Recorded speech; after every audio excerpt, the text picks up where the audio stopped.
Every garbage day in HRM, a truck arrives to pick up your waste. The bags are out at the curb. Today, that old line, taking out the trash, has a whole new meaning. We all have a role to play to make Halifax's solid waste resource strategy work. And it starts every time we drop something into the garbage. When that happens, do you ever wonder where it goes?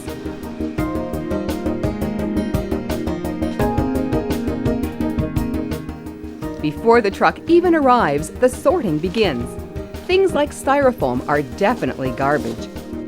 The green bag is the popular choice for trash. From your curb, to when the truck arrives, to when the garbage is tossed in, to when the truck moves on, your garbage begins a journey that ends at the Otter Lake landfill. At the landfill, it starts an incredible trip that winds its way through one of the most technologically advanced waste processing and disposal facilities in the world. Once there, your trash is inspected, separated, and screened. The goal is to isolate the dry waste from the wet. Anything wet is removed, leaving garbage that is stable or inert. This method reduces complaints sometimes associated with landfills, like pests and birds. It also controls the effect our trash is having on the environment.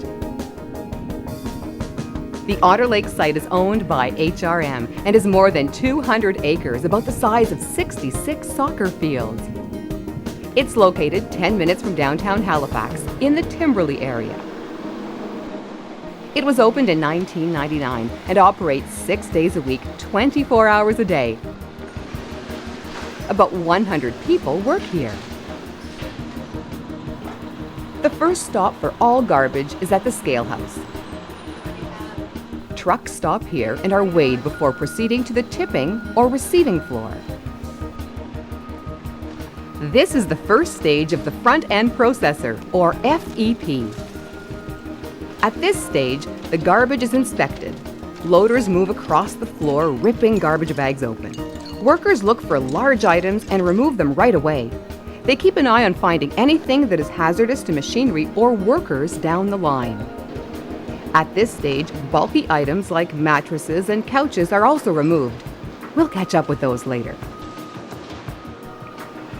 Every day, the tip floor can handle anywhere from 400 to 750 tons of material. That equals about 200 garbage trucks a day. Garbage is moved from piles onto the walking floor, where a conveyor slowly moves material toward the next step in the process. Through a process of conveyor belts, bag breakers, and trommel screens, the facility sorts your garbage. From the conveyor belt, workers look over the waste for items like 2x4s, rope, or sheets of plastic. Crews look for anything that could jam the machines or cause an explosion. At this point, hazardous materials such as small propane cylinders are also removed. Any type of explosive or hazardous material does not belong in the garbage. Sooner or later, every garbage bag in HRM reaches the bag breaker. Like a hungry hippo, the bag breaker chews through your garbage. Bag after bag rolls through the breaker's jaw, where teeth rip them open. This allows workers to further inspect materials inside the bag. From the bag breaker, the next stage is a trip through the trommel screens. These huge steel drums, like those found in a clothes dryer, spin and turn, moving the waste over screens. The cylindrical drums have dozens of 6-inch and 2-inch holes in them. The smaller holes allow organics to fall through directly. This wet waste travels to the building next door. Anything 6 inches or smaller goes to the shredder. Before it arrives, workers use hand trowels and tools to remove any metal or beverage containers. A conveyor belt takes the material to be shredded. The shredder reduces this material to smaller pieces. This increases the amount of surface area for quicker decomposing. Safety is key whenever a machine is clean. Clean machines help the facility to operate smoothly. All machines are cleaned daily. The shredder is cleaned twice a day. The final step of the FEP deals with garbage that doesn't make it through the trommel screen. As you can see, at this point, materials like paper and plastic are left.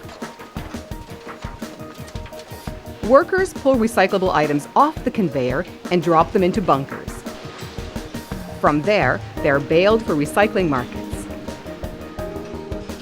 Almost 50% of what ends up at Otter Lake should be recycled at home. When it reaches this step, a lot of it is soiled and can't be recycled. The garbage then travels on a conveyor before going through a chute where it loads into a truck. The landfill operation is watched by a neighborhood community monitoring committee. The group meets regularly to monitor activities and discuss operations. Community involvement is a key part of the success of the Otter Lake landfill. Volunteers make sure the work done here is top-notch. It is worth mentioning that the facility draws admirers from around the world. Closer to home, the facility does everything it can to be a good neighbor. Remember the wet stuff that dropped through the trommel screens at the FEP? It arrives here at the Waste Stabilization Facility, or WSF, for the next stage. A corkscrew auger moves the 2-inch pieces over before being transferred. A loader is continually picking up a pile and moving the screened material into one of 14 200-yard-long bays. For the next 19 to 21 days, an agitator travels along the top of each bay, regularly flipping the material 10 feet at a time.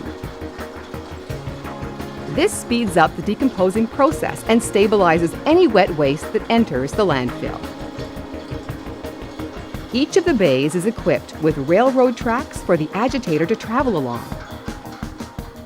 Fans under the floor aerate the rows and water is added to make the stabilization process work. This material is hot. It must be over 55 degrees Celsius to decompose properly. Sensors monitor the temperature to ensure that standard is met. At any one time, more than 2,000 tons of material is in the waste stabilization facility. After 3 weeks, the WSF material is moved. It drops onto a walking floor and runs up 3 conveyor belts before being top-loaded into a truck. The truck will proceed to the final step. By the end, what's left over looks a bit like the fluff you get out of your dryer. This fluff will not smell and it will not attract birds. It will also stop decomposing. From the waste stabilization facility, 4 large fans draw the air out of the building and into the biofilter.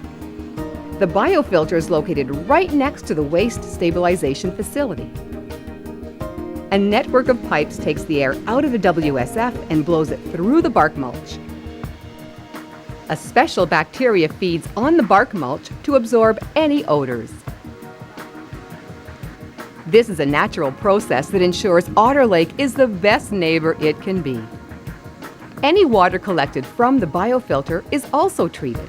The landfill also has an area for metal goods. HRM's metal ends up here.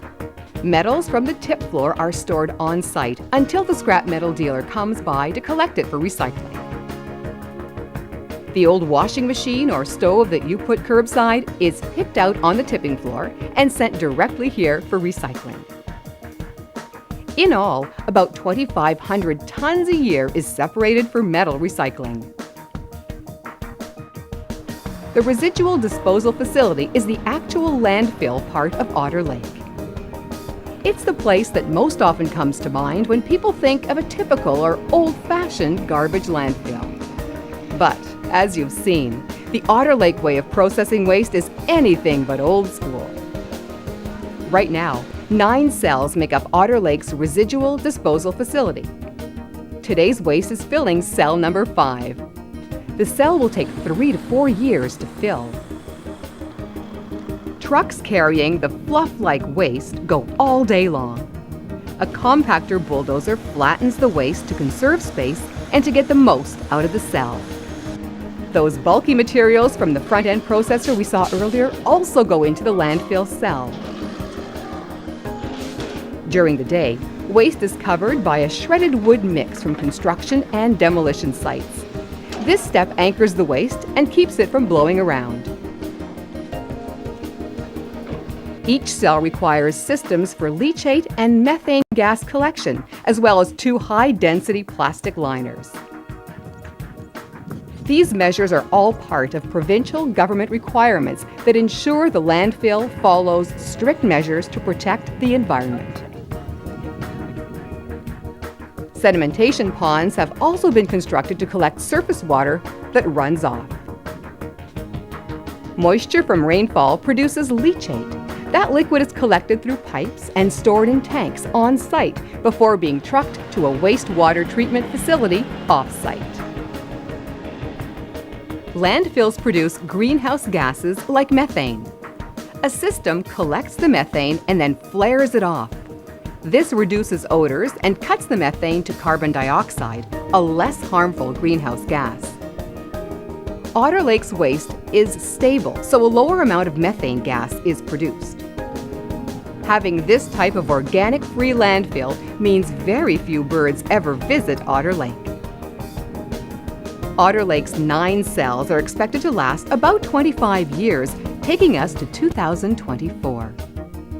That translates to 3.5 million tons of trash during that time. Once a cell is full, it's capped.